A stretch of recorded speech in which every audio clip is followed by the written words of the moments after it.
What it do, flight crew? FTC. Flight T, stand up! It's June! Hey, man. We don't have to rock the early 2000s Nelly look for the next month. I ain't even gonna lie to you. Little accident happened in the IRL. You know what I'm saying? Today. You guys shall see that soon. The truth about Bronny James playing in the NBA. By Jimmy Harrow. Let's check it out. With the 2024 NBA draft thoughts, in the already books. Gave my thoughts and wishes to Bronny. Have nothing but full support over here by FTC. And I'm calling out he's going to win Rookie of the Year and soon to be an NBA All-Star. Let's see Jimmy Harrow's opinion on this. There is one major discussion that has dominated the NBA space over the last week. It isn't about the #1 overall pick. It isn't about the outlook of these teams going into next season. It's about a late second-round pick. And for good reason, because his name is LeBron James. And he's going to play in the NBA with LeBron James. It's a weird and unprecedented circumstance that the NBA has never encountered before. A player who many fans consider to be the greatest of all time playing in the NBA with his own son. A story so strange, you'd think the NBA scriptwriters outsourced their work to ChatGPT, picked the most batshit result, and called it a day. But after 2 years of speculation, we now know with certainty that Bronny James will be an NBA player. And right on cue, the criticism of his merits and value as a future player in the NBA have already came pouring in. Scouts and GMs claiming Bronny as a prospect isn't even worth using a late second-round pick on, and that the real value lies in his last name and the leverage it comes with. But how valuable is a second-round pick, really? And is Bronny a legitimate NBA player, or is he only in conversation solely because of who his dad is? Legitimate NBA player. Who do you want to play with? Bronny is #1 on my list.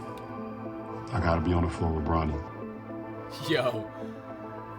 Bro, hey, I mean, shit. Bronny's gonna average about, what, 30 or 40 minutes a game off the rip, you guys think?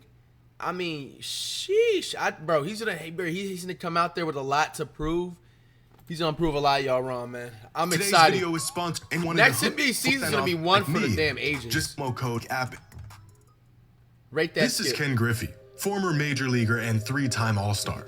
This is Ken Griffey Jr., son of Ken Griffey. And in 1990, these— What?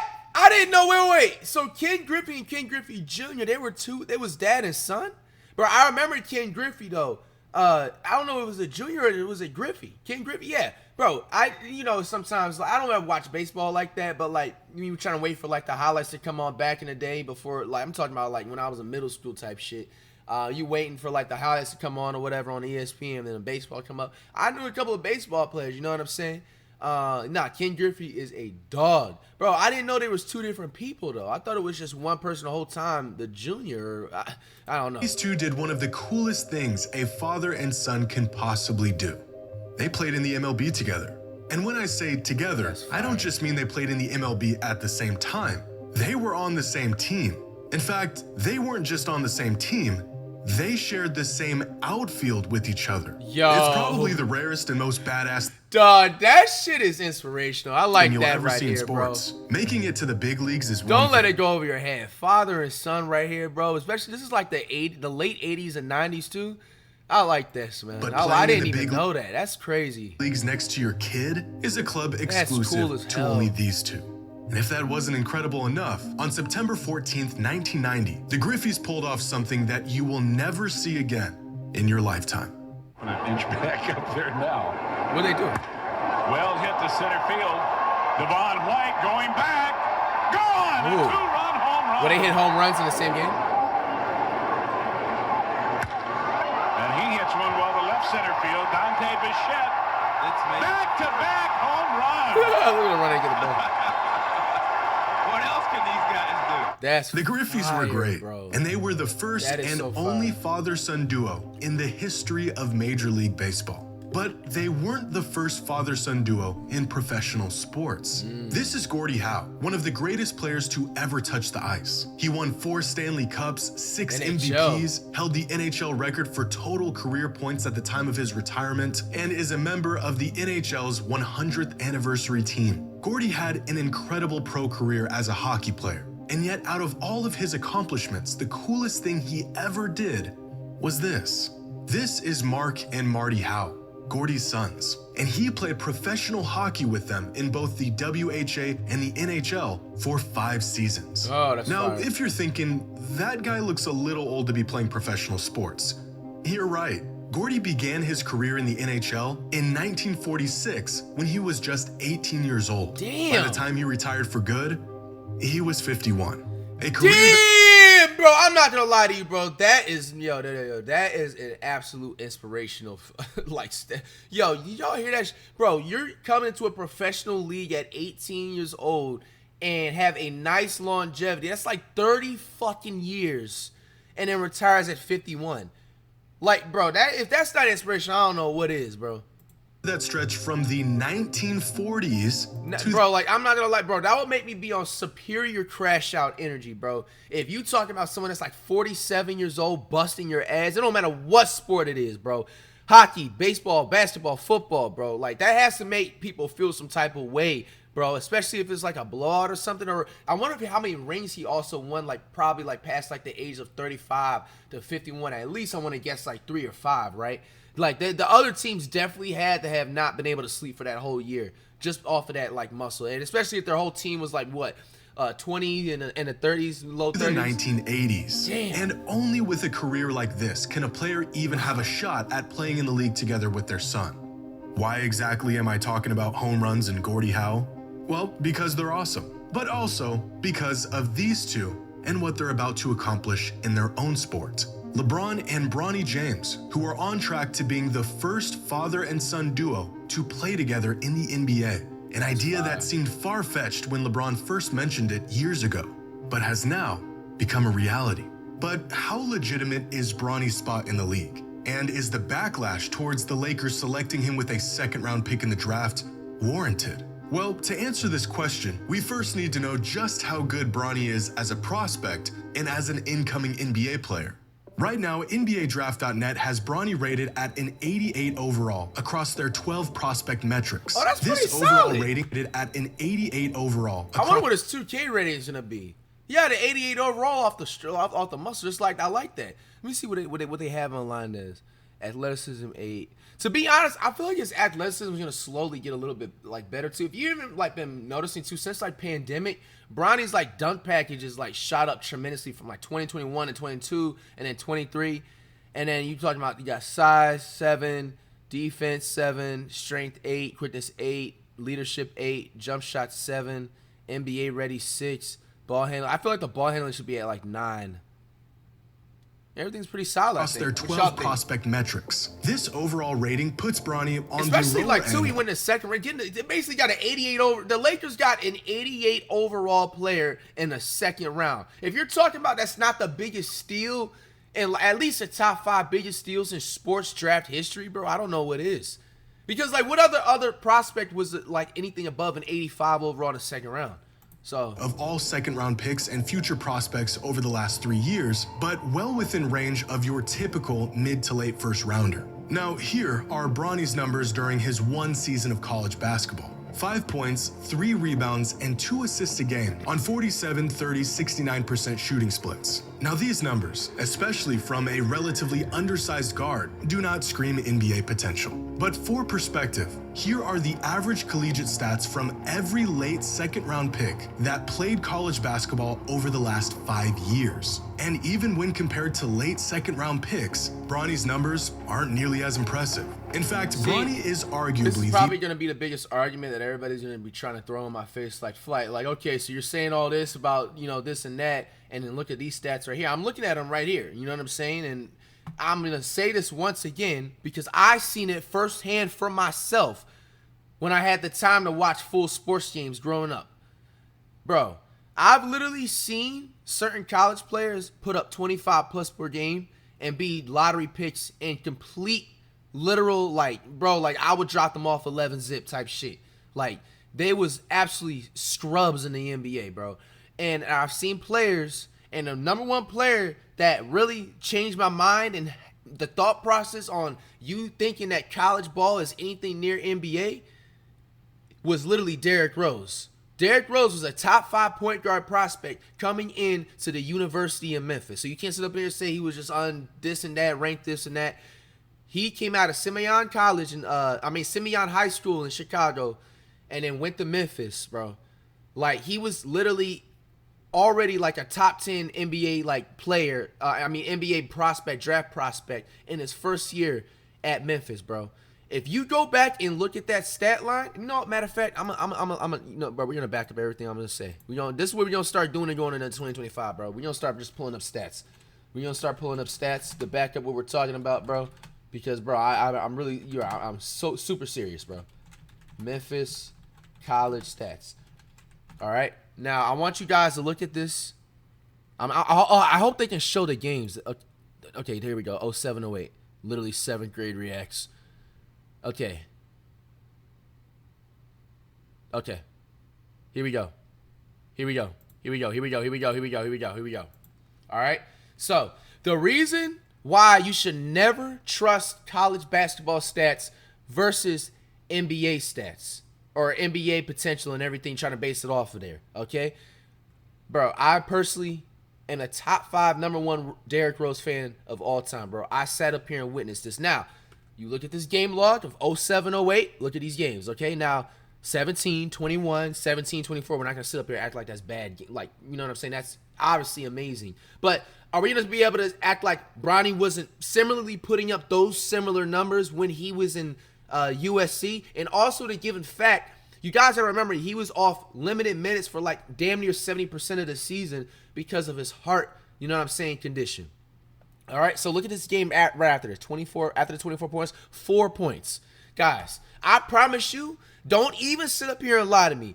In this day and age in social media, if a prospect that everybody is hyping up drops 4 points in a damn college game, you guys are on ahead. All right, so you see it, 4 points. You know what I'm saying? And I think I actually remember this game too. And crazy thing is, because I was just such a huge, you know what I'm saying, Derrick Rose, like, you know what I'm saying, fan. Like, I even thought that was impressive, just him getting like just a couple of layups, or the way he would just like push the ball up the floor, or he would get assists.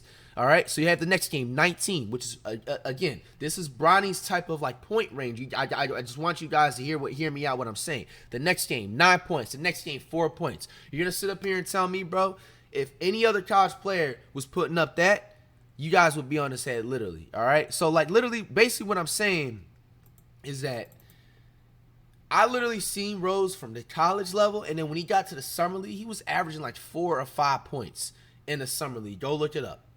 All right, he was averaging like 4 or 5 points in the summer league, bro. They was already trying to write off Rose, saying that all he can do is just drive. He doesn't really have a jump shot, which he didn't have that much of a jump shot, to be honest with you, coming right out of college. He developed it until like his 2nd or 3rd year MVP season when he got to the Bulls. You know what I'm saying? And that's why also Bronny, I'm pretty sure he's going to grow to like maybe 6'3" to 6'4". And also, you know what I'm saying, he's going to develop more of a jump shot. People are talking about he doesn't have a consistent jump shot, this and that. There's so much room to, you know what I'm saying, improve for that. All the nonetheless, I hope that is a lesson why you should never trust college stats. And there's not even just Derrick Rose. There's so many other, like, NBA All-Stars / Hall of Famers, bro, that literally have that similar stat line in college. Okay, maybe we can even think about something else. Kyrie, for example. Now, if you remember, I believe Kyrie actually got injured. You know what I'm saying? And he still declared for the draft. They didn't have that much of any type of, like, you know what I'm saying, thought process on, how is he going to play this and that. Came right into the league, instant superstar, man. You know, so I think he's going to, like, Bronny's going to turn it up a notch right when he gets to the league. The least productive college prospect in NBA history. Here is a list of every player in the entire history of the NBA to be selected in the first 2 rounds of the draft that averaged less than 5 points. Let's see this. The average less than 5. 3 rebounds and 3 Jimmy assists a game in college.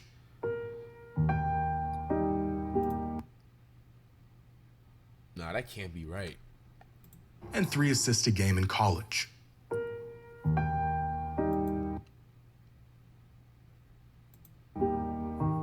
And that's it.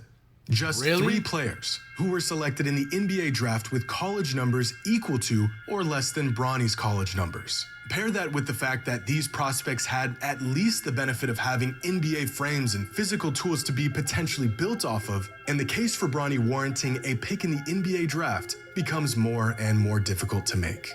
But to really demonstrate exactly where Bronny falls amongst other second-round picks, here is a chart of every college basketball player selected in the second round of the draft over the last 10 years, with box plus minus on the x-axis and minutes per game on the y-axis. What? No way Brunson went in the second round. 298 selections spanning 10 drafts. More than half of these players not even in the NBA today. Where's Bronny? He's right here.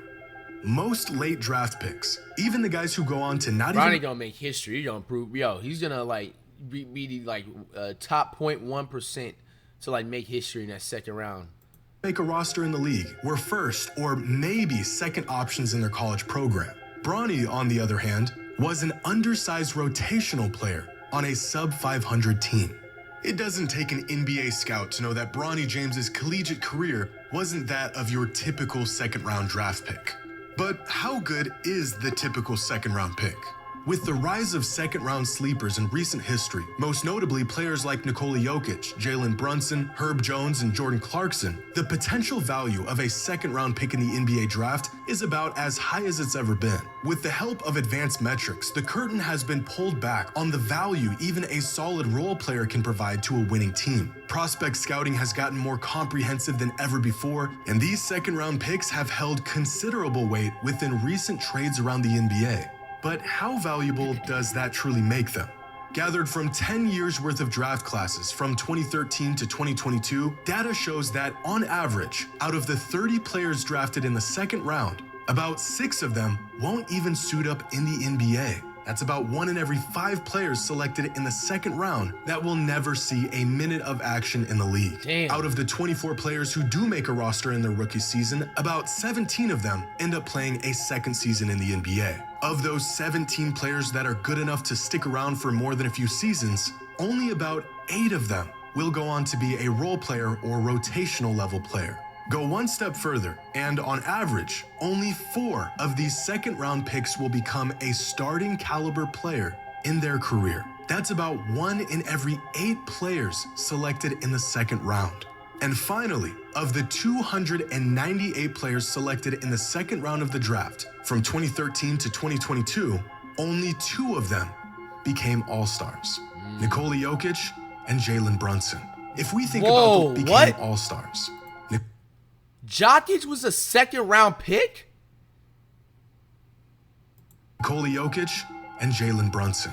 If we think about the last 10 years of second-round picks on a scale of box plus minus, with Nikola Jokic being wow, Jokic is really hey. That means Bronny, the skies are unlimited, bro. Jokic is damn near one of the faces of the NBA, and he's a second-round pick. I thought he was a top 5 draft pick this whole fucking time. One end and the players who don't even make a roster on the other, then most players aren't in the middle. In fact, they're not even close. Most second-round picks fall way down here, somewhere in between what Basketball Reference would classify as an end-of-the-bench player and out of the league. When considering how to use a second-round pick, the idea of drafting a guy who ends up being a real contributing player, a starter, or even a future MVP, the perceived opportunity cost can tend to outweigh the actual value of the pick. Drafting a player of this caliber in the second round is like finding a diamond in the rough. Chris Middleton was a second giving rounder away too. a pick or a potential player that Draymond, ends up I being already of knew this Draymond was a second round. caliber would be a mistake that no front office wants to live with. But that doesn't change the fact that the vast majority of the time, these second-round picks in the NBA draft go on to be these end-of-the-bench level players. Just out of curiosity, does anyone know who the last few 55th overall picks in the draft were and how their careers are turning out? Last year's 55th overall pick has played 1 game in the NBA. The one before that has played 23 games in 2 seasons. Warriors. The 55th pick in 2021, Aaron Wiggins, is actually having himself a solid career so far. But the one before him is out of the league. The one before that one is also out of the league. He's also out of the league, out of the league, out of the league, was never in the league, out of the league, and out of the league. As a late second rounder, if Bronny can contribute on any level in the NBA, he has already exceeded his draft value. And that's really the proposition in all of this. It would be incredible if Bronny developed into a Davion Mitchell or Aaron Holiday caliber player. But the reality is if Bronny can provide any net positive value to his team, then worse, Bronny will be a better version of Drew Holiday. But I don't know about them other players they named.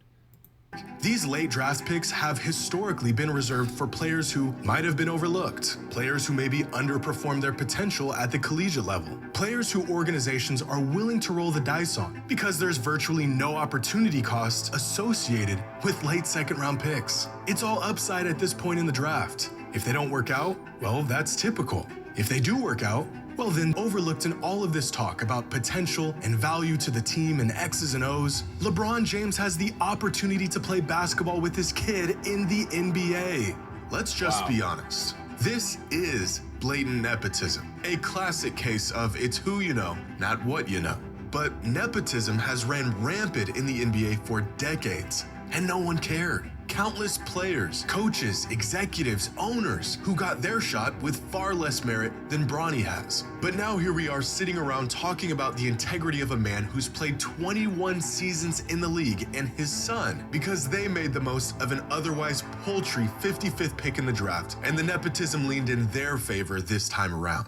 We can criticize this decision all we want, preach about how this move was a breach of ethics, a slap in the face of the game we love. But then we would all be hypocrites, because there isn't a man on earth who would pass up on the chance to play in the NBA with his son, even if it meant pulling a few strings to make it happen.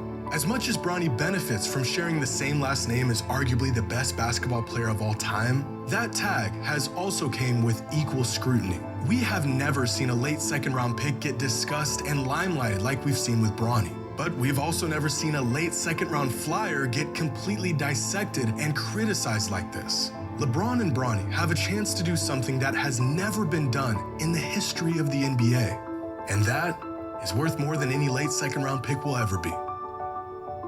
Wow. I mean, Roller has some interesting points in this video. I mean, to be honest, towards the end, he kind of said his full opinion on it. He just basically said that in this situation that it's who you know and not what you know.